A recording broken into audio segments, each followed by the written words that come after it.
Aujourd'hui, l'unboxing, ça va être du lourd parce que je crois pas qu'on ait déjà eu un carton aussi gros. Aujourd'hui, on va déballer une sono. Alors, c'est une sono de chez HK et le modèle, c'est Smart. Donc là, il n'y a pas le carton en entier parce que le carton en entier était quasiment à transporter sur une palette puisqu'il avait été composé donc, du caisson de basse et de deux enceintes. Donc voilà, c'est ce qui explique que sur ce carton, il n'y ait pas la marque HK, il est sur le carton principal qui a déjà été déballé. Alors, donc cette sono a été acquise par un club de sport pour l'animation d'événements extérieurs et puis pour l'animation de soirée également. Alors ceux qui ont commandé cette sono ne sont pas des spécialistes du son, mais ils ont eu l'occasion de l'écouter, de la tester lors d'une conférence à laquelle ils assistaient. Ils ont été séduits par la qualité sonore, et comme ils cherchaient une sono avec un bon rapport qualité-prix, celle-ci est dans les 1000 euros. Donc ils ont décidé d'en faire l'acquisition. Donc on va la déballer ensemble pour voir ce qu'il y a à l'intérieur. Voilà, donc ça se présente comme ça. Ça c'est le caisson de basse. Alors qu'est-ce qu'il y a? Donc la garantie. Garantie 5 ans chez HK. Qu'est-ce qu'il y a d'autre? Donc là il y a un câble. Hop. Donc câble d'alimentation classique. Ensuite il y a donc ils indiquent que c'est une sono qui est portable. Effectivement, quand les cartons arrivent, c'est assez impressionnant, mais le but de cette sono, c'est d'être portable et transportable par une seule personne. Donc il doit y avoir tout un tas d'instructions à l'intérieur de ce livret. Alors HK, c'est allemand, il me semble. Oui, au passage, la commande a été faite chez Thomann et donc aucun problème pour la livraison. Donc il y a un livret qui explique comment ça se monte. Voilà, donc on va mettre ça de côté et on va ouvrir la bête. Alors, je crois qu'il va falloir prendre un grand angle si les colis des unboxings commencent à être tous aussi gros. Alors on va faire attention parce que ça cale. Il ne faudrait pas que ça tombe en ouvrant. Voilà, c'est ce que je craignais. Donc on va le soutenir avec la main. Alors ça c'est le... Voilà la bête. On va voir un petit peu avant. Non, alors on va se débrouiller avec le carton latéral. Voilà, doucement. Normalement c'est transportable par une seule personne, hein, donc on devrait pouvoir sortir aussi également du carton en une seule fois. Voilà, donc à l'intérieur du carton, comme vous voyez, il n'y a plus rien. Et on va passer, on va remettre devant la caméra.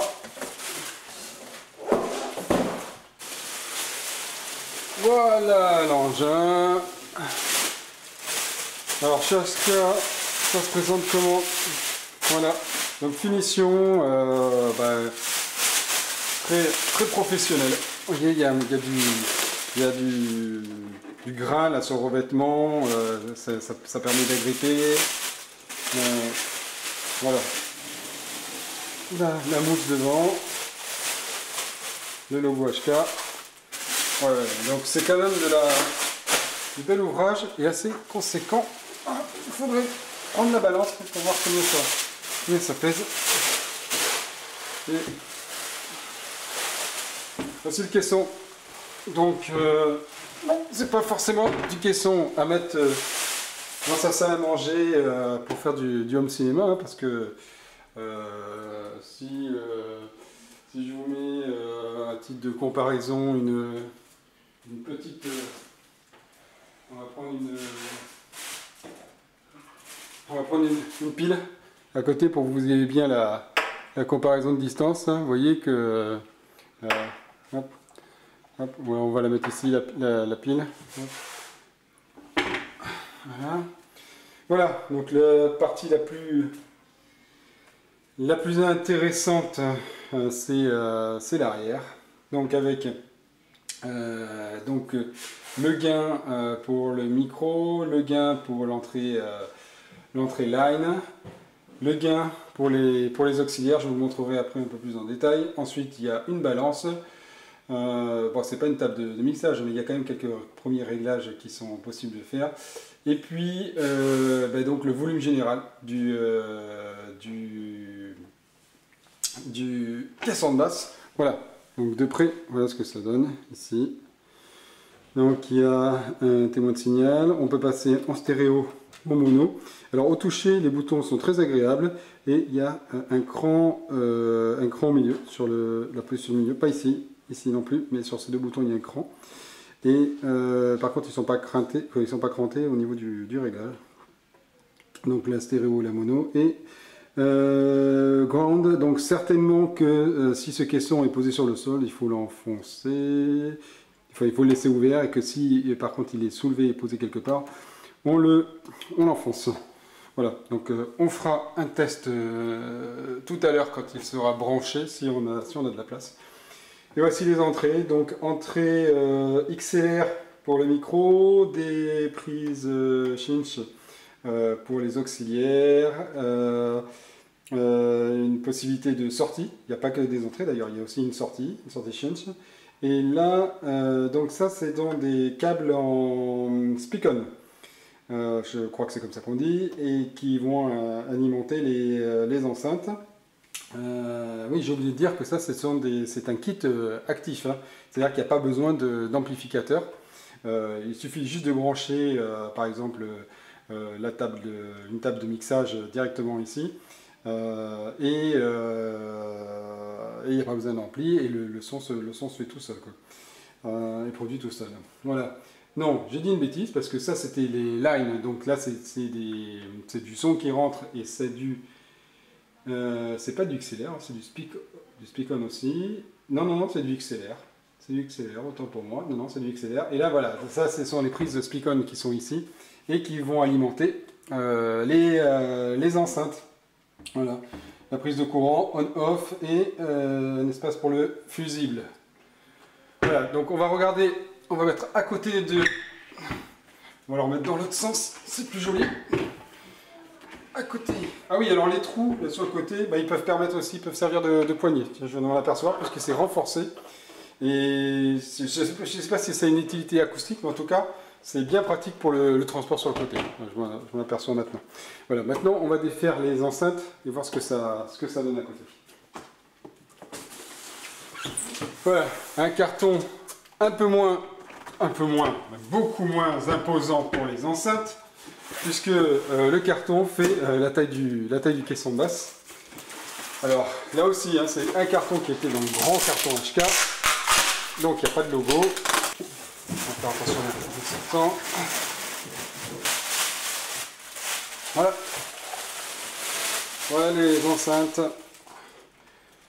Donc la finition est la même que sur le caisson de basse, avec ce revêtement très rigide, mais quand même avec cette surface qui permet d'agripper les mains et qui fait que c'est anti-dérapant. Au dos des enceintes, qu'est-ce qu'il y a?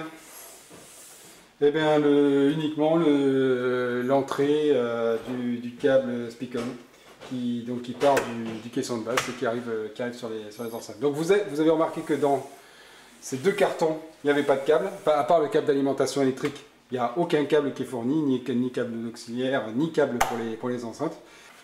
J'allais oublier, on ne fait jamais assez le tour, hein, dans les déballages des produits. J'allais oublier la platine, le support qui permet de poser les enceintes sur les pieds. Alors attention, c'est un support de 15 mm, hein, je crois, qui est donc pas le support standard professionnel, qui est le double, il me semble que c'est du 30 mm.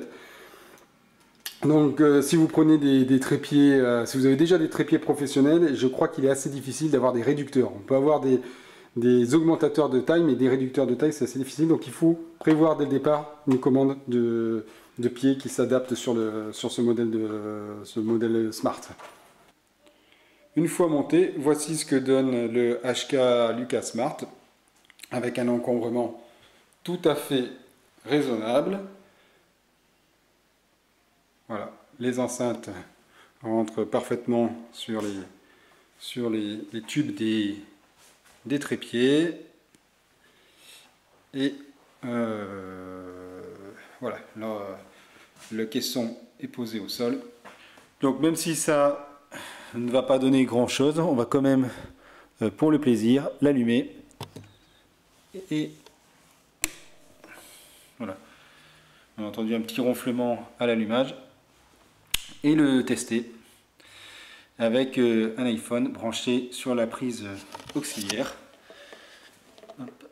Juste pour apprécier le son. Hop. Voilà, le réglage peut se faire sur le master ou alors ici. Je ne sais pas ce que ça va donner sur YouTube, mais on va le tenter.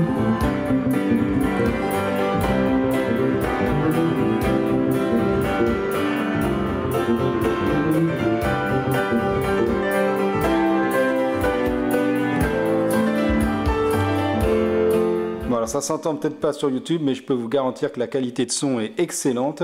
Et pour sonoriser une salle avec 50 personnes, ça sera largement suffisant.